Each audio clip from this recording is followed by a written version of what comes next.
It's 6:23. We continue to follow the Israel-Hamas war and first turning overseas to Europe, where authorities have announced the arrest of 7 people in connection to terrorism plots against Jewish institutions. The arrests coming as the U.S. National Security Advisor held a high-stakes meeting with Israel's Prime Minister. ABC's Justin Finch reports. This morning, Europe on alert. Denmark's prime minister calling the situation extremely serious after the arrest of 3 people in her country accused of plotting terrorist attacks against Jewish people and Jewish institutions. In Germany, 3 more suspects now in custody and another detained in the Netherlands.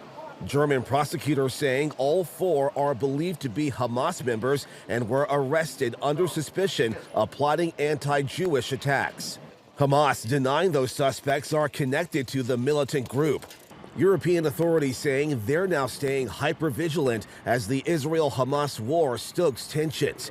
FBI Director Christopher Wray saying the U.S. is at its highest threat level since before 9/11. We're working around the clock to identify and disrupt potential attacks by those inspired by Hamas's horrific terrorist attacks in Israel. Back in Tel Aviv, Israeli Prime Minister Netanyahu meeting with U.S. National Security Advisor Jake Sullivan. Thank you for your support. As the death toll across Gaza grows, the White House says Sullivan is urging Israel to pursue what it calls a lower intensity operation and scale back its most intense fighting.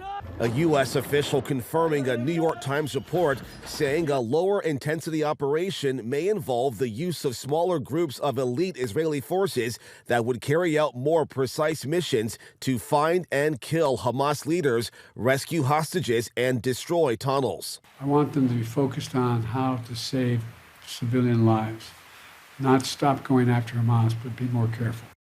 The Senate is planning to reconvene Monday to take up the president's defense funding request, which includes aid for Israel and Ukraine, and vote on it next week. Talk stalled over Republican demands to include tighter immigration policy.